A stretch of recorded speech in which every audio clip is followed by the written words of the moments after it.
Bismillahirrahmanirrahim. Makanya ada cerita di kitab Risalah Qusyariyah juga diulang lagi di Ihya.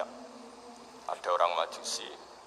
Ya bayangkan dulu tuh kan padang pasir, di jalan nggak ada air, juga nggak ada warung, Mas Andri, juga nggak ada ATM. Jadi bayangkan dulu.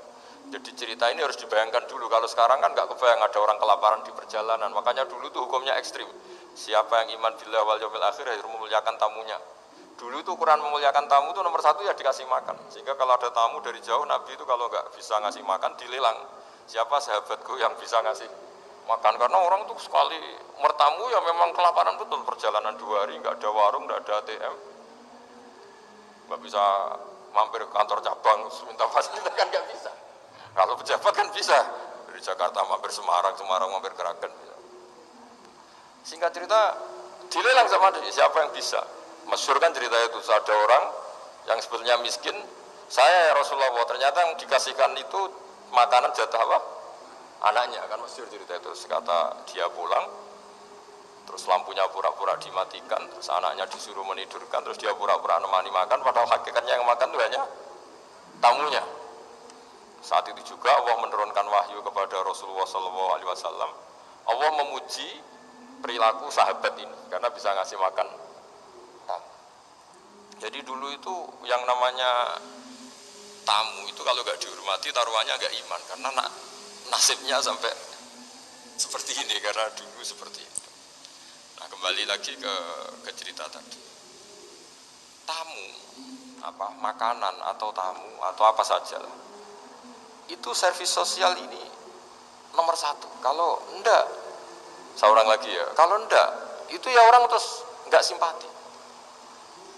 Nah, sehingga karena taruhannya seperti itu sampai Allah lewat apa binaan kekasihnya, maka na yu'minu billahi wal yaumil akhir falyukrim dhaifa. Singkat cerita suatu saat Nabi Ibrahim itu punya tamu, orangnya Majusi itu tidak mukmin. Majusi itu lebih buruk ketimbang Yahudi, lebih buruk ketimbang Nasrani karena ada ahli kitab sama sekali. Kalau di Quran kan dibedakan, ada kafir ahli kitab yang masih percaya Tuhan, yaitu Yahudi Nasrani, ada yang sama sekali sudah tidak percaya Tuhan. Itu Majusi, nggak punya kitab. Orang Majusi datang ke Nabi Ibrahim karena beliau terkenal Abu Duyuf, bapak dari segala tamu. Beliau itu nggak mau makan kecuali bareng tamu, bareng anak yatim, saking solehnya Nabi Ibrahim. Saya ulang lagi, bayangkan dulu, memang makan itu luar biasa. Sekarang kan biasa karena tamu sudah makan dulu di warung, nginepnya di hotel, malah kadang disuguhi udah pati makan karena nggak selera, ribet malah tamu sekarang. Malah komplain bila bro, ribet. Nabi Ibrahim itu ketika orang itu kelaparan, ya Ibrahim karena dia nggak mukmin ya manggilnya jangkar, tolong hari ini saya kasih makan. Enggak, hatta tu'mina, sehingga kamu iman. Singkat cerita orang ini frustasi karena ini tokoh ya. Nabi Ibrahim itu tokoh besar muslim ya tentu. Akhirnya dia putus asa terus sudah walla itu sudah balik kanan, sudah melunyur saja meninggalkan Ibrahim karena sudah putus asa lah. Saya Majusi, dia Nabi, dia tokoh Islam, pasti tidak ngasih makan. Apa yang terjadi? Saat itu juga Allah, karena beliau Nabi, bisa komunikasi dengan Allah, dapat wahyu. Lihat orang itu umur berapa? 70 kira-kira kita atau 60. Kata Allah, orang itu baru ini loh kelaparan katanya. Dan baru ini juga minta kamu kan? Iya. Dan kemarin-kemarin tidak pernah kelaparan ya, baru ini ya. Kata Allah, saya yang Tuhan saja ngasih makan dia padahal tidak iman sama saya 60 tahun. Kamu diminta untuk 1 hari saja kok mensyaratkan apa? Iman. Udah panggil saja supaya makan di kamu. Selesai. Dipanggil akhirnya sama Nabi Ibrahim, dikejar. Udah, ayo makan ke saya. Ya gimana? Udah usah syarat iman, pokoknya makan saja. Nah, sudah si makan sama Nabi Ibrahim di servis. Tanya orang itu, kok kamu mendadak baik tadi sini? Itu ya, ditegur Allah. Saya salah katanya. Loh, Allah yang Tuhan itu, menurut kamu Tuhan itu betul negur kamu? Iya. Dia nangis. Ternyata Tuhanmu itu Tuhan betul ya. Saya yang Majusi aja diperhatikan kata. Bahkan menyalahkan kekasihnya kamu katanya. Udah saya mau iman saja katanya gitu kan. Itu ya barokahnya servis tadi. Nah sekarang misalnya kita bertarung di dunia yang bebas ini, misalnya nyuwun sewu, yang ngasih makan ini nyuwun sewu orang tidak baik, yang orang baik tidak ngasih. Pasti utang jasanya orang ini sama yang enggak baik. Karena kenanya sama orang baik itu udah baik. Nah ini yang dimaksud walau kunta fadhun ghalidhal qalbi lan faddu min hawlik. Kalau orang mengelola Islam dengan cara yang kurang baik, maka akan melahirkan orang lari. Karena tadi al-insan abdul es. Jadi cerita yang ringan-ringan di sekeliling kita juga seperti itu. Bapak-bapak itu ngopi di rumah itu ya rasanya kopi sama. Itu gara-gara tidak nyaman ya cara bujune semarah kan gitu cara nyugui. Warung senyum. Akhirnya milih di warung. Karena di warung dapat senyum, di rumah dapat ya sudah. Jadi semua proses sosial itu seperti itu. Nah mau saya di sini bayangkan itu anak kita, kenangannya dengan kita, dengan bapaknya, dengan ibunya ini kurang baik, kenangannya di luar baik, sehingga anak kita cenderung tidak mengidolakan kita, meninggalkan kita. Jadi menurut saya belajar akhlak paling pokok adalah kaitannya dengan kepentingan anak-anak kita. Saya bukan niat sombong ya, saya itu alhamdulillah sampai sekarang itu masih sering mandikan anak saya, jalan-jalan sama anak saya. Hak-haknya, bahkan saya ini punya ajaran yang agak unik. Tapi istri saya sudah menerima dulu ya, sempat janggal-janggal itu sekali, sekarang sudah menerima. Saya punya anak yang biasa ikut adik saya di UFAT itu masih kelas 2 SD.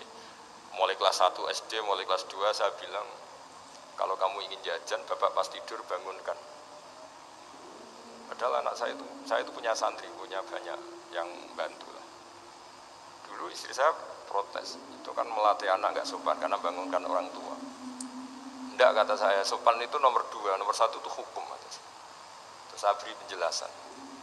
Yang paling berhak atau yang paling boleh dingel-ngelno anak itu ya diganggu anak. Itu ya orang tuanya. Masa anak mau jajan yang harus ribet pembantu, mana anak mau jajan yang harus ribet orang. Yang paling boleh diganggu oleh anaknya ya orang tuanya. Itu hukum kata saya. Akhlak nomor 2. Sehingga barokahnya hukum itu, saya ulang lagi, barokahnya hukum itu, kalau anak ini terpaksa pembantu itu pas lalai, pas kita tidak nyalahkan, kan kewajibannya di kita. Akhirnya kita menjadi tahu, baru istri menjadi tahu, yang paling berhak diganggu anak ya orang itu hukum. Nah akhlak itu baru nomor 2, ganggu itu ya dikira-kira lah pas bangun atau pas rileks. Tapi itu nomor 2, itu namanya moral. Moral itu sunnah, tapi kalau hukum itu nomor 1. Sehingga akhirnya orang tua, anak ini senang. Betapa baiknya orang tua kita, pas tidur saja dibangunin mau, demi kepentingan dia. Akhirnya anak ini punya kenangan baik sama orang tua, pas tidur saja bapak diajak mau. Apalagi pas happy. Nah karena kenangannya baik, ya idolanya orang tuanya. Ketika idolanya orang tuanya dan kita orang baik, mau ngajak sholat ya gampang, mau ngajak ngaji ya. Bayangkan kalau kenangannya dia dimintai uang nggak boleh, bentak, salah jam kayak atau salah jadwal atau apa, salah momentum, masa anak kecil diwalate salah pakai momentum pakai apa itu. Nah ketika kita ngangkon belajar sudah susah karena kenangannya enggak baik. Jadi kunci daripada ini makanya saya bilang berkali-kali. Oke kita belajar akhlak, belajar moral, tapi nomor 1 itu hukum. Saya ulang lagi hukum. Karena agama ini ciri khasnya itu hukum itu ketentuan. Jadi aturan Islam itu detail. Misalnya saya belum haji, ya sudah sebagian harta saya jatah untuk haji itu sudah ada milik saya, harus dianggap miliknya haji. Sehingga kalau saya meninggal setiap saat, yang boleh diwaris oleh anak cucu saya hanya yang melebihi dari biaya haji. Makanya di Indonesia disebut gaji amanat. Gaji amanat itu orang yang sebetulnya sudah mampu haji tapi tidak kober haji. Itu kalau sudah meninggal harus ada jatah haji yang dianggarkan untuk haji apa? Amanat. Baru sisanya boleh diwaris. Karena ini hukum. Nah nanti di akhirat juga Allah pakai hukum. Kalau ada anak nggak sholat, yang pertama disalahkan orang tuanya. Kenapa ini tidak sholat? Semua kesalahan anak-anak kita adalah dibebankan ke kita. Ya, jadi saya mohon cerita-cerita akhlak ini Jangan sampai hanya nyuwun sewu moral dengan arti kenyamanan sosial, tapi kembalikan ke Allah dan apa? Rasul. Sehingga yang terakhir saya cerita hadis yang populer sekali. Ada 3 hadis yang populer dan ini sampean semua pasti hafal. Mangkana yu'minu billahi wal yawmil akhir fal yukrim jaruh. Terus ada yang fal yukrim doifa. Terus yang ketiga fal yakul khairan aw liyasmut. Berkata baik atau kalau nggak bisa berkata baik ya apa dia. Nah, itu uniknya Islam itu apa, Mas Dwi? Uniknya Islam itu tidak pernah membolehkan umatnya terdikte oleh sosial, Mas Andri, nggak boleh. Tapi hanya terdikte oleh ketentuan Allah dan Rasul. Jadi Allah cara ngendikan, kalau kamu iman kepada Allah dan Rasul, iman kepada Allah artinya apa? Allah memerintahkan kita berbuat baik sama tetangga, sama tamu. Maka lakukan itu. Sekali tidak demi Allah dan Rasul, berarti Anda didikte oleh hukum sosial. Kalau tetangga baik ya kita baik, kalau dia buruk ya kita ikut buruk. Itu artinya apa? Kita tidak didikte oleh hukum Allah dan Rasul, tapi didikte oleh hukum apa? Sosial. Islam itu agama yang hubungannya manusia itu dengan Allah, bukan dengan sosial. Sehingga ketika baik sama tetangga pun itu karena perintah Allah. Sehingga kalau suatu saat kecewa tetangga kita itu kurang ajar misalnya, ya kita tetap nyaman saja karena kita baik itu atas perintah Allah. Makanya masyhur di kalangan ahli hadis ada dawuh Nabi, la takunu imma'atan. Taquluna in ahsanan nas ahsanna wa in dzalamuna dzalamna. Kamu jangan jadi orang yang didikte sosial. Kalau orang baik kamu baik, kalau orang buruk kamu ikut buruk. Itu namanya orang yang enggak punya prinsip. Tapi walakin wattinu anfusakum, kata Rasulullah. Kuatkan prinsip kamu, jika manusia baik kamu akan baik, dan manusia ketika buruk kamu pun tetap ingin baik. Nah, dengan demikian itu berarti kebaikan kamu itu atas perintahnya Allah dan Rasul, bukan atas nama sosial. Sehingga misalnya ada orang birrul walidain, ibunya bawahnya cerewet, mbahnya cerewet, ya tetap baik. Tapi kalau kamu didikte sosial, sekali ibu kamu bawel, malas lah ketemu ibu bawel. Nah, ini berarti kamu belum didikte Allah dan Rasul, tapi didikte itu hukum apa? Sosial. Sehingga untuk menutup mauidhah ini, saya sering cerita di mana-mana di kitab Ihya itu ada cerita, ada seorang pemuda yang kurang ajar sekali itu. Ada kiai dipanggil, Pak Yai silahkan ke rumah saya. Ya kira-kira cara sekarang mungkin 500 meter datang. Setelah sampai depan rumahnya, sudah Pak Yai saya tidak punya kebutuhan sama kamu. Itu kiainya senyum, rileks. Setelah sampai rumahnya dipanggil lagi, Pak Yai mohon ke rumah saya. Kiainya ke situ lagi asik kan. Terus setelah sampai rumahnya pemuda tadi, sudah pulang aja saya tidak butuh kamu. Sampai 3 kali. Dan kiainya tuh asik, ceria gitu. Pemuda itu kagetnya bukan main. Kenapa Pak Kiai tidak tersinggung? Malah senyum-senyum. Jong, kata orang Jawa ini. Ini cerita di Ihya. Saya tuh senang sekali nuruti perintah Allah. Allah menghentikan, saya disuruh hormat tetangga. Lah kamu tetangga saya. Dan saya alhamdulillah bisa nuruti karep kamu. Disuruh ke kamu, saya ke kamu. Dan sekarang karep kamu saya pulang, ya saya pulang. Syukur sekali hari ini saya bisa nuruti perintah Allah sampai 3 kali. Nangis pemuda itu. Loh, kalau kamu kan tampar, ini kan pelecehan. Itu kan kurang ajar betul, kiai digambar. Tapi wali-wali itu enggak berpikirannya tidak seperti itu. Kalau kamu tidak wali ya memang aneh pikiran itu, tapi yang benar ya itu. Nah, jadi lewat ngaji ini saya mohon lah semua teman-teman yang di BI maupun seluruh kita, akhlak itu nomor 1. Dengan makna tapi setelah kepastian hukum. Setelah kepastian hukum. Jadi misalnya senyum itu sunat karena kita merayu mitra bisnis untuk bisnis yang halal. Tapi kalau bisnis kita bodong, ya semua orang yang ingin nipu kan ya pasti senyum lah. Berarti yang pahalanya besar ya orang-orang penipu karena senyumnya lebih sering timbang yang enggak nipu. Jadi artinya akhlak itu menemukan momentum sebagai ibadah setelah ada kepastian hukum halalnya.